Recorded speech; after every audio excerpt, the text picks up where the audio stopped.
نور بیا کوشش کوو چې مونږه وخت په وخت ووایو. زه اوس د مزدور کسان پارټۍ مشر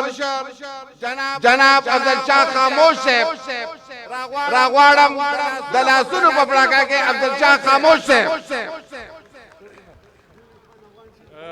ډیره مننه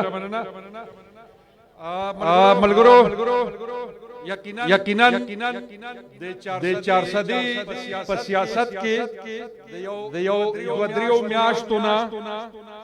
یو افوا ورل شوی وه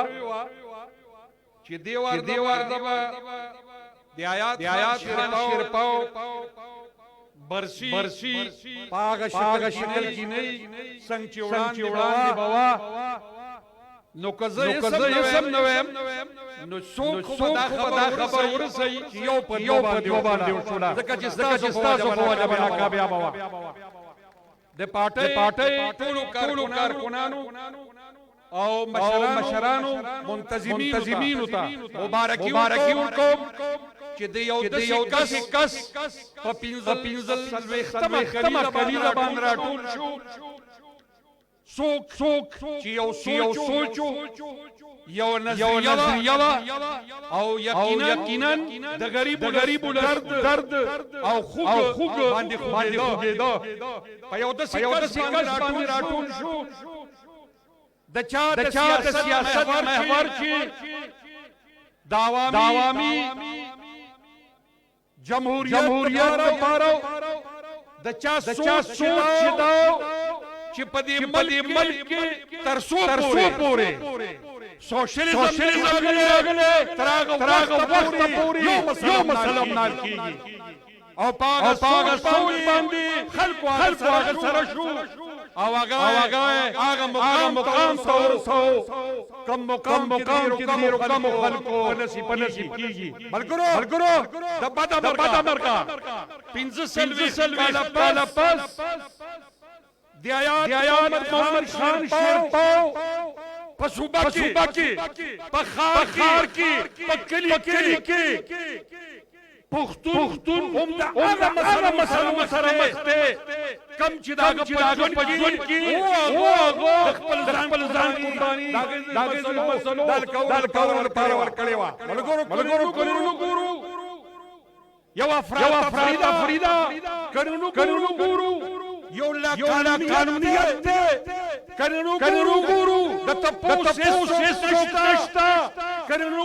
ګورو دا پدې چې دا حکومت چا دی کړنو ګورو لوږه ده دنده ده بېروزګاري ده ناانصافي ده سبقونو لخو بچي گو خو یقین په خدای وکړئ د یار هومره سوچ نشته چې کله زما بچی خینم نړیوالي تمنو کړي ملاو شي ځکه چې که پبلک سرویس کمیشن دی که NTS دی ټول خرڅ دي او خبره د حساب ده د غریب فقیر سره تپوس نشته او دغه جنگ حیات محمد خان شیرپاو کو. ملګرو کړنو ګورو د پختنو مسلې د وړاندې زیاتې شوي دي. پرون چې PS کې کم بچي قتل شوي پرون چې په نورو وطنونو کې کم جماعتونو کې وینې شوي هغه کس مېلمستیانه پس نن نشته دی. هوایي ځواکونو کې زما انتظامیه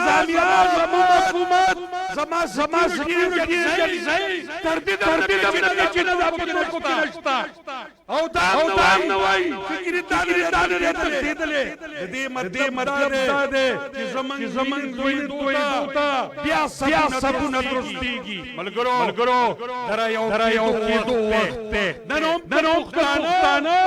په یو پارم باندې راټول نشو نو یاد لرئ چې بیا شانتي ګڼي دا به د شو متر عاطفي. زه آفتاب مخران شیرپاو ته یو خبره کوم او هغه دا چنن هغه وخت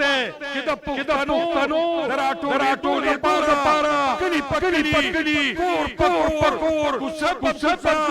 د ګرځېدو ضرورت ته زکات چې منتمنیو زکات چې من پدینو پویو چې څوک وجني من پدینو پویو چې ورکو بیا زولي دی نو دا وجه دا چې من د سیاست دی من قبایلی سیاست دی من د سیاسي جماعت سره داګي د پروګرام پاوالو بلکې یو بلستا یو بل راوګرځو ملګرو دا ما ته چیرې پاسي او دې مشرانو تکینو چې ټول پښتانه تل دي شوي دي تاسو مې راپای یادت راوړای او دا پښتانه دې مرز واسي د پاخر کې آیات محمد شیر پاو تصرف راویم چې دا وطن نگر کې بچي یو دی نو هغه قربان دی